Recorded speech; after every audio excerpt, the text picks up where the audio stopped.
I wanted to touch briefly on the other project that the Ella Baker Center has undertaken, which is Silence the Violence. As I understand it, it's a youth-led movement. Could I say that? Well, yeah, youth-led, youth-driven, youth-fueled, or whatever the best way to do it is. I mean, we were very lucky in that when we had this epidemic of murders, the breakout in Oakland. Oakland was really on track to becoming the murder capital of the United States per capita. Yeah. We had a young person on staff named Venus Rodriguez, who really understood a lot about what was going on. She was really concerned, and we had a work plan for her. She was on our staff. We had a work plan for her that was sort of pushing in one way, and she just tore it up and threw it in the garbage can, and just went in a different direction. Mm-hmm. And it's one of those things. It's easy for people, my age group. I'll be 39 in September, to kind of think we know what's going to work, but you really have to let that next generation speak for itself. And they came up with this campaign called Silence the Violence, and in a very short period of time, they were able to get KMEL radio, the hip-hop radio station, the Oakland A's, Men's Warehouse, a lot of the kind of established folks to support them. They were able to put together candlelight vigils. Because one of the things we don't think about it, but you go to school on Friday, and then you go back to school on Monday, and somebody who was sitting next to you, they're not there anymore because they've been killed. Yeah. And then the teacher just says, okay, well, where's your homework? And let's just move on. And it sends a message that none of these lives matter. And so what the young people said, they just wanted to have some kind of candlelight vigil, just some kind of acknowledgement about how many funerals they had gone to. And they said, okay, well, we'll have 3 or 4 of those, vigils happen at the same time. Well, word got out, and it wound up being 20+ vigils, all on one day, all over Oakland, all over the Bay Area, people standing on the street corners, holding candles, saying, we want peace, we want this killing to stop. And that really has become a movement now, where they have an agenda that's about getting conflict resolution skills to young people, getting jobs to young people, frankly, getting recreation to young people. It's not like there's skating rinks and goofy golf or whatever in Oakland. So there's a real need for that agenda, but it really came from them. What is eco-apartheid? Eco-apartheid is a term that we came up with at the Ella Baker Center, and it was trying to describe something which we saw beginning to happen. You have all this money now, and thank goodness it is beginning to flow into green products and services, hybrid cars, solar panels, high-performance buildings, organic food, all of this stuff, which is great. But what we started to notice was if you didn't have a lot of money, you couldn't pay that green premium to be a part of the green economy. And so what about the person who they're not buying a hybrid, they may not buy a car at all, they may be struggling for bus fare, or maybe they're renting. How do you, maybe they can't afford to go to Whole Foods or whatever, how do you get that person engaged? And what we began to see was, well, we could wind up with a society where you have ecological haves and ecological have-nots. Ah, yes. And a divided society like that, you basically, one side would be undoing all of the environmental gains of the other because you haven't gotten all the way across that bridge to an eco-equity situation where everybody can be a part of a cleaner, greener way of doing things. And so we thought it was very important to point that out to people and to name it. So eco-apartheid is a society where we kind of continue to carry forward the old divisions from the last century and wind up with a society of ecological haves and ecological have-nots, which at the end of the day will give us what we call eco-apocalypse, because you can't have a society that's half sustainable. Yes. If it's only half sustainable, it means it's not sustainable, and you're going to wind up in a lot of trouble. The green economy is both what you buy, but it's also where you work. It's also what you invest your money in.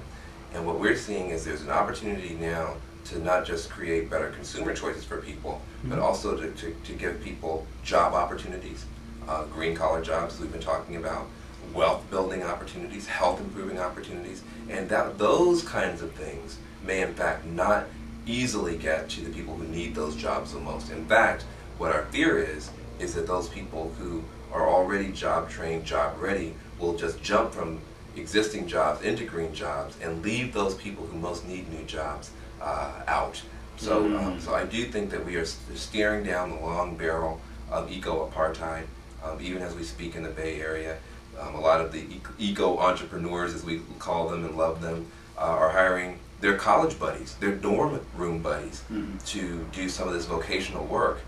We would say, let's actually give those vocational jobs to people who need that first step on the ladder out of poverty, and have eco-equity rather than eco-apartheid. And again, on the Green Job Corps, the specific kinds of jobs, are we talking down to the nuts and bolts of solar paneling, or what sort of jobs do you envision for this as this Job Corps gets going? It's a good question. When we talk about jobs, we usually describe them as green collar jobs, and we say green collar as opposed to blue collar. So we are talking about manual labor work, the kind of work that doesn't take a college degree or a PhD to qualify for. But at the same time, we're talking about dignified work. We're talking about work that does require training, that requires skills, and that really, as we've said before, that can pay well. Where do you see the Job Corps program getting its start? Is it going to be specifically Oakland as a pilot, and then you'll roll it out to the rest of the Bay Area? We're expecting the first pilot program for the Green Jobs Corps in Oakland to launch in spring to summer of next year, in 2008. And we're trying to set it up and design it as a model that can be replicated and brought up to scale, not only in Oakland, not only in the Bay Area, but across the country. We had a chance to work with some representatives in Congress in Washington, D.C. on a bill that could, if things go well, could create millions of dollars in federal funding for green job training and pathways out of poverty across the country. It was Speaker Nancy Pelosi in San Francisco who had some young staffers who found out about what we were doing and made sure that the speaker knew about it. She got excited. She said, "This is great. Glad you're doing it in Oakland." Put us in contact with Hilda Solis, who's this amazing congresswoman, Latina, from Los Angeles. Speaker Pelosi said, "You guys got to work with her." We talked to her staff. They got it instantly, and so they introduced just last month this Green Jobs Act of 2007, which we think is going to pass this summer. And it will, as Ian said, it will put millions and hundreds of millions of dollars on the table to train as many as 35,000 people a year in these jobs. So this train has left the station, and we feel like we're going to be able to, as Ian said, have a model where you can show you can fight poverty and pollution at the same time. It's no longer jobs versus the environment. That's the debate of the last century. Now it's jobs through the environment. That's a new century model. What's next, though? What we want to do, what's next for us, is to actually succeed in the areas that we've built out for ourselves. We're not going to come up with a bunch of fancy new things to do. And we want to grow the support. People who have computers and are listening, if they wanted to go to our website, that is ellabakercenter.org. Ella, like a woman's name, E-L-L-A. Baker, like somebody who makes you a pie. Center.org. And you can see that we are really committed to coming forward with real solutions that are practical, but also visionary, hopeful, inspiring. We want to grow the number of people who know about us and who are willing to support us. Final question for you. What really matters? What really matters? Well, the work that we're doing, I think it's really about forging partnerships and finding the unlikely allies in the work that we do, so that, as I said earlier, we can really fight pollution and poverty and make environmentalism relevant for everybody in this society.